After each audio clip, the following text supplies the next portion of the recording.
What if the biggest misunderstanding in history wasn't that humanity rejected Jesus, but they expected the right king at the wrong time? When Jesus entered Jerusalem, the crowds thought the kingdom of God was about to overthrow Rome, but instead of taking a throne, he went to a cross. And as people celebrated, Jesus wept, because they were looking for a political victory, while he came first, offering peace with God. So was the kingdom cancelled, delayed? Was it spiritual or in the future? Why did Jesus tell people to watch the signs for his return if prophecy supposedly doesn't matter? And what did he mean when he said, if you only knew the day of your visitation? This trilogy explores the kingdom of God they expected, the kingdom already here, and the kingdom still coming. Because the question was never whether the kingdom would come, but whether humanity would recognize the king. If only you knew. Imagine waiting centuries for a superhero king to finally arrive. Then when he shows up, everyone completely misunderstands the assignment. That's basically Jerusalem when Jesus arrived. They wanted a lion. He came first as a lamb. They wanted Rome crushed. He came to crush sin first. And as he approached Jerusalem, he literally cried, not because he was weak, because they missed the moment history had been building toward. You see Jesus riding toward Jerusalem. Crowds are shouting, "Blessed is the King." They think this is it. Rome is done. It's kingdom time. But then Jesus starts weeping. In the Gospel of Luke, he says, "If only you had known on this day what would bring you peace." That line is huge because they thought peace meant political victory, freedom from Rome, national power, earthly dominance. But Jesus meant something deeper first. So why did they expect the kingdom right then? Well, it was because the Hebrew prophets absolutely promised a reigning Messiah, a restored kingdom, global peace, Jerusalem exalted, nations submitting to God's king. Books like Isaiah, "For unto us a child is born, unto us a son is given, and the government shall be upon his shoulder, and his name shall be called Wonderful, Counselor, the Mighty God, the Everlasting Father, the Prince of Peace." Daniel, "The God of heaven will set up a kingdom that will never be destroyed." Zechariah, "I will settle in the midst of you all. Then you will know that the Lord of heavens, the Lord, will take possession of Judah as his portion in the Holy Land, and he will choose Jerusalem once again." Ezekiel, "And the name of the city from that time on shall be, the Lord is there." All describe a coming kingdom, and honestly, they weren't wrong. They were early. So what was the missing piece? What Israel saw was the conquering king, the reigning Messiah, the glorious kingdom. But many missed the suffering servant, the sacrifice for sin, the rejection before glory. They saw the crown. They missed the cross. Even though prophets like Isaiah chapter 53 described a suffering Messiah. Okay, so why did Jesus come the first time? Not primarily to overthrow Rome, but to defeat sin, offer salvation, reconcile humanity to God. Open the kingdom invitation globally. The first coming was the rescue mission. The second coming is his rulership. First, the lamb. Later, the lion. If only you knew.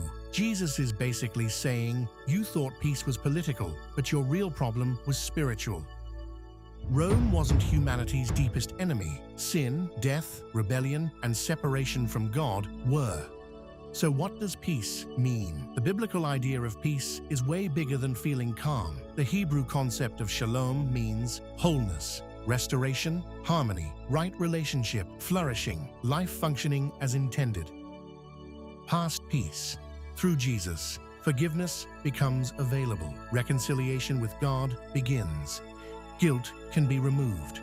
Present peace. Believers experience inner peace with God, purpose amid chaos, hope in suffering, confidence beyond death, not absence of problems, presence of God in them. Future peace.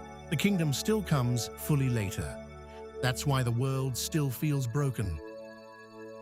70 weeks are determined upon thy people and upon thy holy city, to finish the transgression and to make an end of sins and to make reconciliation for iniquity and to bring in everlasting righteousness and to seal up the vision and prophecy and to anoint the most holy. Because the final kingdom hasn't fully arrived yet. That's part 2. Jesus rides into Jerusalem fulfilling prophecy, and instead of celebrating, he cries, because the city missed the moment God visited them. Or he cried because he realized people expected him to overthrow Rome, and he couldn't deliver. Maybe the kingdom failed. Except Christianity itself explains that distinction. The first coming was never primarily about crushing Rome. The kingdom comes in phases. That sounds convenient, though. Oops, wrong kingdom. Isn't that just like moving the goalposts after nothing happened? Not if the Hebrew scriptures already contained both pictures: suffering servant, reigning king. The tension already existed before Jesus. The question wasn't, would Messiah suffer or reign? The question was, how do both fit together? Look at Israel's situation: Roman occupation, heavy taxation, military oppression, centuries waiting for Messiah. Of course they expected liberation, especially after prophecies in Daniel, Zechariah, Isaiah, which describe a global kingdom. So why didn't Jesus just establish it then? Wouldn't that prove he was the Messiah instantly? But peace obviously didn't happen. The world is still in chaos. Wars, religion, division. Where's the peace? Because humanity's deepest slavery wasn't Rome. Rome dies, empires collapse. But sin, death, corruption, hatred, evil, still here. Jesus targeted the root problem first, because biblical peace isn't merely no conflict. It's restoration between humanity and God. Internal first, global later. That sounds abstract. People want real-world change. And they still do. But every generation keeps discovering. Politics alone cannot fix humanity. The destruction would come. And decades later, Jerusalem fell in AD 70. Jesus warned Jerusalem. Because they rejected the visitation, destruction would come. Lots of people predict destruction during unstable times. That's not supernatural. True. But the bigger point is theological. They rejected peace as reconciliation with God while demanding political salvation. And humanity still repeats that pattern. 20th century alone proved that.